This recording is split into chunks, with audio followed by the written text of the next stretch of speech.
Hey, it's Diamond here, your host of the Creative Women Wanted podcast, where I talk to Black women in television about spirituality, life, business, and career.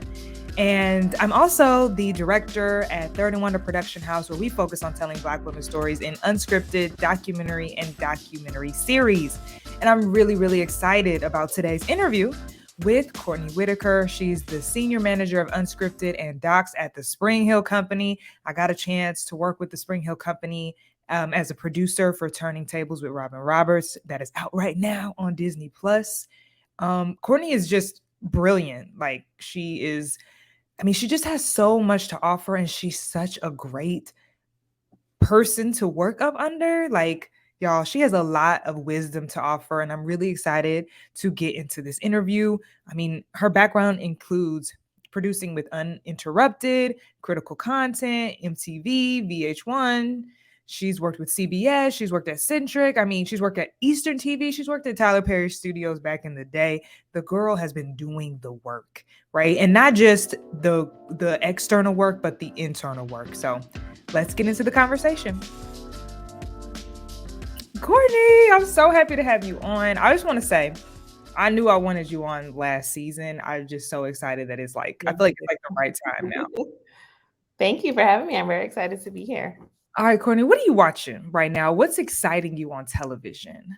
Ooh, that is a good question. I'm on season 3 of Truth Be Told with Octavia Spencer and Apple Plus. That is my jam right now. I like weekly procedural shows, so I'm definitely like a 911 fan. I watch all of them. I get that. I watch that pretty religiously once a week. So right now I'm between Truth Be Told and catching up on 911. Okay, yeah, I gotta finish Truth Be Told. We was kind of talking about it on Twitter. I gotta get into it. But I actually found out about you. I remember Gia posted you in your VH1 days. And I think from VH1 you were freelancing, and then you ended up at Springhill. So how did Springhill happen, and like how did you know it was the company and position for you? So Springhill happens because before I was a full-time CE, I was a freelance producer for them. So after my show wrapped, the one of their CEs had left, and the head of the team at that time, who's still the head, Phil Byron, he was like, "You have experience working at a network. Do you want to come to a production company and develop shows in-house?" And I was kind of like, you know what? I'm really good at that. I've done it. Like, this is a great company. I really enjoyed working with them while I was a freelancer. So I was kind of like, let's do it. So that's how it happened. It happened all within maybe like a 2 or 3 week period over the holiday break. That's crazy. Like, is it something that you prayed for, or when you were creating shows at some point, is it something that you really wanted? Yeah, I definitely knew I wanted to go on the producing side because I had been in-house at a network, and that's why I switched to freelancing. And then once I realized that I could both produce and create shows at the same time and have a consistent check, I was like, yeah, this is what we're doing. Was it something about Springhill too that was interesting or appealing to you? Yeah, I mean, as a freelancer, my experience with them was really great, and just the reputation that they had across the industry. As soon as I heard about that they wanted me to work with them, I was like, absolutely. And I just want to say my experience with them has been great too, but we'll talk about that. So can you talk about some of the things that you've developed and that you have produced at Springhill, and what is it that you love about those shows or formats? Yeah, so some of the stuff is still in development, so I can't quite speak on them just yet. But one of the ones that I love is Recipe for Change that launched on YouTube, and that is it's a mix of a conversational style show and food. So we focus on different minority groups and their experiences. So that was one I loved. Turning Tables with Robin Roberts is one I'm really passionate about. We also have See It Loud on CNN. That's like my baby. That's the history of Black television. That was the first show that I ever sold. So I like that show has a very special place in my heart. And then also we have a talk show with Fat Joe that is coming out on Stars later this year. So those are some of the shows that I'm currently working on. I love shows that tell Black stories and put Black people at the center of them. So that's what I'm most passionate about, when I can not only tell our stories on screen, but then staff Black people behind the screen as well. So something I'm very, very passionate about, and also women in general. So all of the projects that I've been on so far have been very, sorry, my dog is going to growl in the background. You're good. She's a little feisty thing. Chloe, please, can you not do that? My dog is gonna be like, "What is going on?" It's because someone's moving upstairs. Yeah. Anyway, so the shows that I love so far are the ones where we get to tell authentic stories and they are very premium and they have nice high budgets so we can staff them properly and we can tell stories the way we really want to. So those are the shows that I tend to love where I can tell our stories and put us at the forefront. I love that, and I feel like one of the things that the shows you mentioned have in common is, like, purposeful conversations. Like, Mhm. is that something that is important to you too? Yeah, definitely. I love shows where you're not only entertained, but you're learning as well. You're also feeling seen while you're watching them. Absolutely. When you think about the work that you're doing, you've already just answered that. I was gonna ask you, what do you want people to know about you when you produce? Yeah, that's a bit of a complex question. I feel like it's less about what I want them to know about me and kind of what I want them to get out of it. And it's to find content that is going to also entertain them and make them feel seen. But people, if I wanted someone to know me as a producer, I would want them to be able to say, okay, I know she's creating content for people of color that we don't often see. I know she's staffing these shows for people of color that often aren't getting these jobs. And she's kind of like in her own lane of creating content for people that isn't often seen on television. So I think that's what I would want people to know me for. Have you always been passionate about this? Like, can you look back like early on in your life and be like, yo, this I was kind of always gonna be here, or this was always gonna be my goal? Yeah, definitely. I was in high school. I was my high school's weather girl. So, and on our school, on our That's school cute. channel, I was the weather girl, and then I also was like editor of the school newspaper. So I've always been like a storyteller in some sort or involved in media in some way or another. I love that. So I feel like you and I have our love of storytelling in common, directing and the business side of television. I feel like that's something that we have in common. And I know I felt like that because you posted something about Tara Duncan, and I was like, yes, exactly. Like Oh yeah, she's that's gold. like, I was like, that's yes, we be on the same page. See, for me, I love Ty Randolph at Heartbeat. Like I'm just like, Mhm. just love her. Yeah. But what do you love about the business and like what is your larger vision for yourself? Not even larger, I guess, maybe when you think down the line, what is your vision for yourself?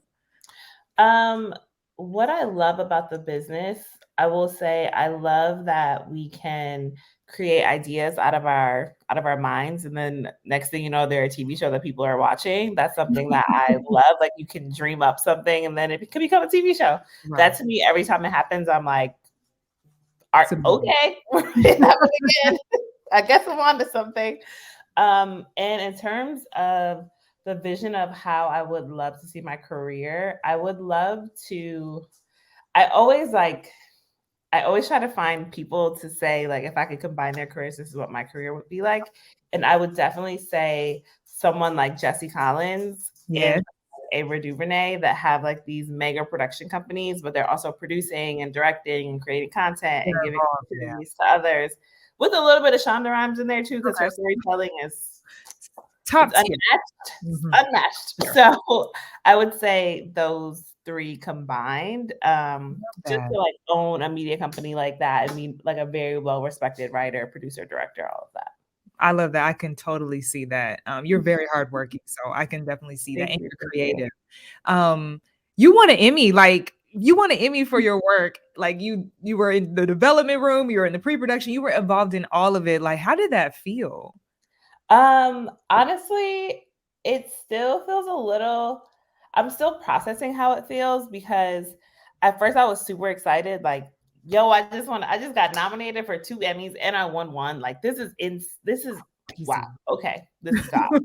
But afterwards, I was kind of I think for me, I felt like I wasn't gonna win it until I got much older and much, like, deeper into my career. So Mhm. getting it a little bit not that it was early because 'cause I've already been working for 9, 10 years, but I felt like it happened so quick and it was so unexpected that now I'm kind of like, "Oh, I gotta keep doing this again Yeah. and Oh, again and yeah. again." I So love it's it's a different level of like you work so hard to get something, you get it, and now you're kind of like, oh, I gotta keep going. It it. does not stop. I genuinely have to keep going and keep winning more or like doing work that is worthy of being nominated for more. So there's a second layer of pressure that comes with it that I don't think a lot of people talk about once you get it, because you're like, oh, I gotta keep going. Okay. That's so interesting because like I feel like the desire for me has been to just win one. I just want to say, right? Like Emmy award winning. It sounds beautiful. So I've not even thought about like after and how that would make you feel. Yeah, it's the after that no one thinks about. Let's talk about Turning Tables with Robin Roberts. Like you gifted me that opportunity, you and Kadeen. I'm so thankful for that. I'm so thankful that you saw me fit to work on that show. Can you talk about it, like from your perspective, like describe it to the audience? Because I really want to encourage them to watch it. It was life changing for me to both watch and produce it. So I'm curious, like tell the audience about it and how you feel about the show. Yeah, so Turning Tables is such a unique show because we're putting together 3 different celebrity women from different backgrounds and generations. So you're having someone like Marseille Martin sit down with Cheryl Lee Ralph. You're getting the different extremes of the conversation where Cheryl is the legend and OG that had such an interesting story and trajectory to where she is now versus Marseille, who's 18 and is like running a production company. It's like 2 different extremes. So when you sit down, I think the average person would think, oh, they're going to talk about their careers. And we were very intentional to say, no, we want to talk about their actual lives, what that experience is like, and what their struggles are, what their wins are, how they're learning, all of those things that no one necessarily gets to ask them. So it's a layer deeper than that. And that is one of the reasons why I love and still like I want more Turning Tables seasons to come out, because you get women that you've admired from afar and you see that their struggles are similar. So it's that common thread of you are not alone. You are experiencing something that I have experienced. I also have family issues. I have like relationship issues. I have all of the same things. So it's a very unique format. And also you have someone like Robin Roberts sitting down, and she's such a legend and boss as a host. Yeah. You already know. We would give her questions and she'd be like, I got it. And she would go through all 10 questions without even looking down at her cards. Never looked at the card. I'm like, what? Like, are you a magician? It's crazy, her talent. Yeah. So I would say if you like hearing women's stories, and not even just women, but just human stories in general, it's definitely a show for you. I really love it. I'll say this, like after hearing Chrissy Metz's story, I went and read her full memoir and I was crying and it was just so beautiful. And now she's one of my favorite people because of her story. And I just want to say too, I'm really excited for people to experience Miss Dionne Warwick. Dionne Warwick, okay. Miss Dionne. Because I need her level of confidence in life and her like, she don't care about nothing, okay? She's gonna own it. When I tell you, that's goals too. Like, can I get that right now in my life? Her confidence, because that's like how I would describe her. It's so funny. I'm really thankful to have worked on this show. I'm really excited for people to watch it. This is the show that you won an Emmy for, back for season 2 on Disney Plus, out right now. By the time you all listen to this, I think another thing that we have in common is we are TV lovers. Like I feel like I could talk about TV all day, and you have your company Binge This Now. Like, why did you start that? And can you give the people a few of your favorite TV recommendations, like maybe within the last year or so? Yeah, sure. So I started Binge This Now because I realized I watched a lot of television and I was trying to organize when I should watch what shows were coming out. And then I realized that a lot of shows that feature people of color aren't getting the same marketing that the other shows are. So I was kind of like, I'm gonna just start sending my friends what shows to watch every week. And then the pandemic hit and it became, oh no, Courtney, you need to post this every single week because we're all in the house. So that's how it got started. Some of my favorite shows, that's such a hard question because I watch so much TV. Okay, well, like maybe, let's see. Maybe like your last, let's see. Well, maybe memorable. Like what was really memorable to you? Maybe what was innovative to you? Like for me, I always think of Severance. Like Severance is definitely up there. The morning show, of course. I actually just finished Harlem and I really enjoyed Harlem because all of the characters are so chaotic and it makes me feel very seen. So I love that. What about The Last of Us? Ooh, The Last of Us. Don't even get me started. That's such a great video game like version that's That's one of the best I've seen. I just went to a House of Dragons panel, and they had the entire cast there. That's amazing, of course, too, because obviously it's House of Dragons. I feel like I should just like pull up my TV and see what I watched in the last year, because for whatever reason I'm blanking. But I also, this is random, but my mom and I and my grandma, we all watched The Equalizer together with Queen Latifah. Oh, how was that? Such a like, I think we're so used to seeing like men in these action roles that are saving people that it's so refreshing to see Queen Latifah in this space. So I really enjoy it. It's like, it's such a random favorite. The fact that both me, my mom, and my grandma all watch it together should tell you how it's one of those like family shows you can watch together. So that's like another like favorite that I love. I love that, because that makes me think of like why Quinta said she created Abbott, right? It was to like create a generational show that people can watch as a family. So I love that Queen Latifah is creating that opportunity as well. And I like that you talked about the marketing piece, because again, I feel like that's why we were so fascinated with the Creed 3 marketing, because you don't see that a lot. We don't see a lot of that movement. And I feel like even one movie that I've seen, one TV show that I've seen lately marketed is Act Your Age on Bounce. And I'm like, okay, look at Bounce. I'm like, I love the shows being marketed. So I'm with you on that. Oh, I also love The Flight Attendant. The Flight Attendant's a random. I have not watched that. What do you like about that one? I'm attracted to characters that are chaotic, and she's a chaotic character. So okay, now I'm thinking of like chaotic characters, like shows like that I watch. You watch them and you're like, this is a train wreck. It's gonna end up bad, but it's gonna make me feel really seen and better about my life. So I'm gonna watch this, and that is absolutely her character. Every time I'm like, girl, why are you doing that? All right, here we are. You know what? I feel that way about Housewives. I just be like, now here I am every week, mad every week this season of our RHOP, but here I am. Exactly. No, I want to say one chaotic character that I just be like, you stressing me out is Joe from You. And I'm like, you're so stressful. And I keep rooting for you, and I'm never gonna give up on you, but you're stressful. Okay, well, first off, you can't root for him because he's a serial. I know, I can't believe I root for him. It's so sad. I'd be like, yo, they gotta go. And it's like, but the most last season, like one that just passed, when he was getting mad that someone else was blackmailing him into killing people, I'm like, Joe, you're a killer. You're a killer. So. He be having me crack up. It's so, I feel like that show is just so well done. I feel like television can be all encompassing. I know that sometimes like I'll text you like, how you doing? And you're busy. You have like full days. So how do you unwind, and like how do you find peace? Ooh, so I unwind. I've gotten like really, really good at this.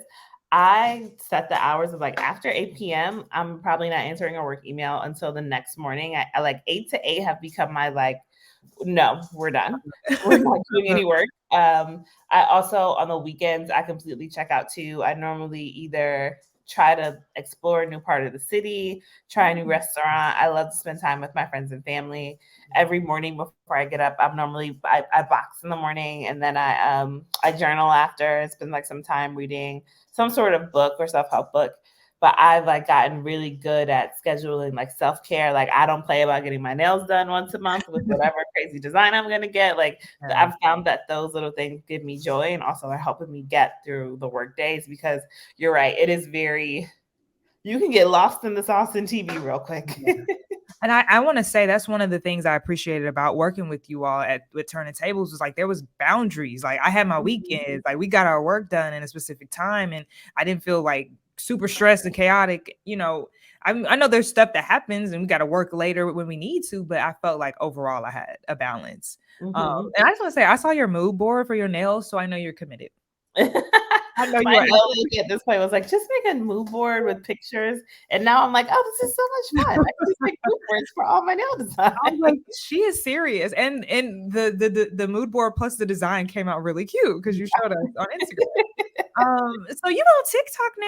I see you on TikTok. Is there a strategy? Like, what made you kind of commit to the platform? So I decided to join TikTok because I was thinking about when I first got started with TV, and I was trying to figure out how to get started, how like what the different departments are, do I want to be a writer? Do I want to be a producer? Do I want to be in scripted? Do I want to be in unscripted? So I really made and post more on TikTok to kind of use it as an educational tool for people, so that people that are trying to figure out how to break into the industry could look at like the behind the scenes videos of my work life, but then also the educational ones as well, so that they could kind of figure out their own blueprint. Because a lot of my career is from studying the blueprint of other people to figure out how to like make my own different types of moves. I love that. What is your relationship with social media overall? I love it some days I hate it. I love it because I learned so much from it, and I've like gotten really good at like curating where I only see like very positive stuff or quotes or artsy stuff or stuff about my friends and family. I don't like that it makes people feel like they know me. And when I post something, they're like, "Oh yeah, I saw you went to da this weekend," or they'll be like, "You're always out." I'm like, "I'm actually in the house a lot. I just post that it so that it looks like I'm out, but I'm really in the house pretty much like most of the time." So I sorry. Okay. I don't like that it makes people feel like they know me, and that's both a gift and a curse, because sometimes it's like, "Oh, thank you so much," like, and then you find a common bond with someone, but then other times it's a little bit like, I'm not sure if I like this.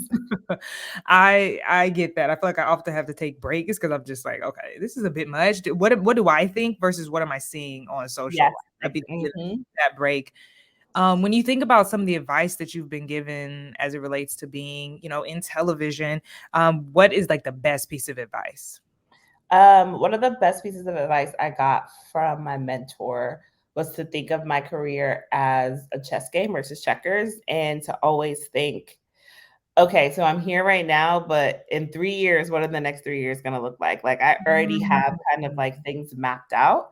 And that kind Mm. of is very helpful for me, and is very it keeps me on track. It keeps me focused. It allows me to remember my goals. So if you ask me like, okay, Court, what do you see yourself in 3 years? I'm like, according to the vision board that's in my bedroom, it says I'm going to be here. And if that doesn't happen, that's okay. But I've always like strategized and like thought 2 steps ahead with every, like, if I take this position, how is that going to set me up for 2 positions from now? So like that's like how I've That's always good.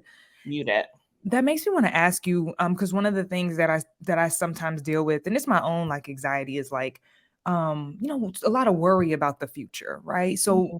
when things may not happen as you would like them to, or as fast as you would like them to, or whatever, like how do you deal with that? For me, I'm a very big prayer and believer. So that's why in the morning I make sure that I'm journaling my thoughts, and I'm making sure that I'm reading whatever type of self-help book, whatever passage, whatever podcast. Like, I'm constantly trying to feed myself positivity. I also it even but with that in mind, that like negativity isn't a bad thing. So sometimes the negativity can keep me in check as well. Cause I like my therapist and I are very like, let's stay in reality. And reality is both bad and good, both positive and negative. So I take both at the same time. But I try to stay grounded and read things that keep me inspired. And then also I like to be around people that are inspiring me as well, or going to like art shows and seeing another artist's journey, and just like looking at other people that are creatives and saying like, oh, it took them 3 years. Like, this is okay. It's part of the process. So I think like reading different materials, talking to people, being surrounded by other creatives, that also like keeps me going when things aren't necessarily going the way I want them to. Right. I love that. And you mentioned books actually, like, do you have books that you always recommend to people when they're talking about books? Like, what books get you excited because they've changed your life so much?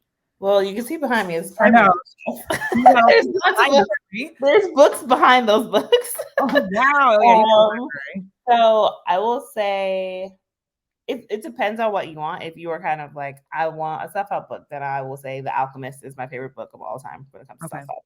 If you are like, I want to read a fantasy book, then I have a different recommendation. If you're like, I want to read a period piece, then I'll probably have a different Mhm. recommendation.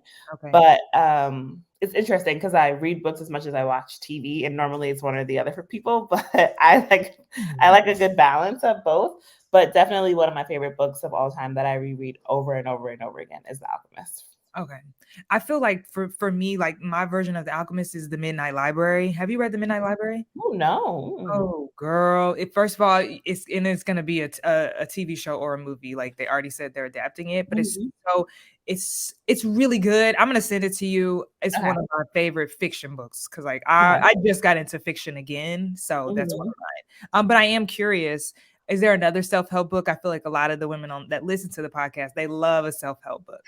I love Elaine Walteroff's book. I've reread that quite a few times. Okay. There's also, oh my God, I'm blanking on it, but there's this affirmations book by a Black Oh, woman. yes, it's right here. Self or affirmations for Black women. That's what is that what it's called? No, it's Oh, okay. is it back here? I think it's sitting next to my bed. Oh, actually, let me check my Kindle real quick because I Kindle because I like have I have the Kindle version and the hard copy. But if people that are really into affirmations, the name of it is Manifest Now. And she Okay. like breaks down how to manifest, how you have to change your life. Like I need if you that. like it's so detailed and she gives you so many different steps and it's created by a Black woman, written by a Black woman. So that's like those three I go back and forth with all the time. Okay, yeah, no, I love those. Okay, so what advice would you give to Black women who want to create their own shows? Okay, so I was thinking about this question for a while. Chloe, Chloe is like, ma'am, I need your he's attention. like, I It's need time to to be in go. your Zoom right now. For Black women that want to make TV, I would say don't get discouraged when you see shows that are similar to something you're thinking of. That's I good. think a lot of times we're kind of like, dang, someone made a cooking show that's similar to mine. I think you should still take it and run with your idea and use that as a challenge to be even more creative. So that's one thing I would say is even if there's already something similar like that, keep going. And you never know what your end product is going to look like. It might be completely different from what you originally wanted, but you have to go through that creative process. I would also say to bond and get a group of Black women around you that also love television and talk to them. And as your career grows, you guys are going to go together and you're going to be able to recommend each other for other things. You're going to be like, hey, I heard about this job. I heard about this movie premiere. Do you want to go to this? Like kind of build your little tribe of TV people that you love to talk about TV with. And then my last piece would be to keep your creative juices flowing. And I know that could be hard. So finding ways to stay creative outside of actually creating your show. So whether that's like taking a pottery class, doing a random painting, reading a book, going to see a play, like keep like allowing yourself to take yourself on artist dates and just be Yeah. able to just really keep creating outside of creating for work or for profit. That is so good. Thank you. Thank you for that. Now what are you excited about? Like, what are you looking forward to this year? Oof, this year I'm looking forward to. There is a game show that we are working on, and it is by a Black woman, and we recently sold it to a network. And Wow. thank you. All right. We are in the development phase, and I am like, once this comes out, it's over. It's over. It's over. So I'm like, please, TV gods, green like this show so that it can come out and then we can get through the development phase. That's what I'm really excited about. And I'm also very excited about just continuing to like build my life outside of work and spend more time with my family and my friends. And I want to travel to some places. I'm trying to save some money so I can buy a house in like a few years, all those things too. Yes, I love that. Well, I'm so happy that you came and shared your story and your expertise with us. I mean, you're so brilliant. Like, I'm really glad that we Thank you. to experience you. So thank you so much, Courtney, for coming. I appreciate Thank you for having me.